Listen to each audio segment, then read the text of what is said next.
কাল দুর্গাপুজোর মহাষ্টমীর দিন বাঁকুড়ায় একটু প্যান্ডেল হপিংয়ে বেরিয়েছিলাম। চারিদিকে ঘুরতে ঘুরতে বাঁকুড়া সিনেমা রোডে এসে পৌঁছই।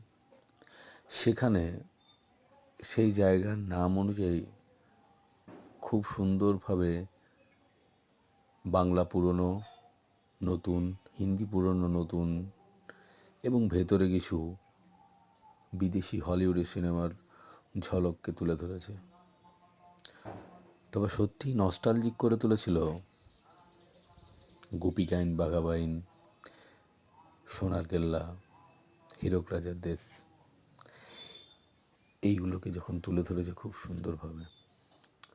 কত সব পুরনো পুরনো ফেস্টুন, পোস্টার খুব সুন্দরভাবে সাজিয়েছিল প্যান্ডেলটা, যা সত্যিই অসাধারণ।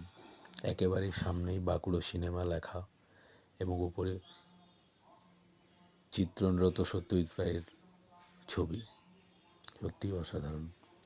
সিনেমা রোড একসময় এখানেই বীণাপানি, শিবানীর মতো সিঙ্গেল স্ক্রিন সিনেমা হল ছিল, যা আজ মাল্টিপ্লেক্সের দৌলতে উঠে গেছে।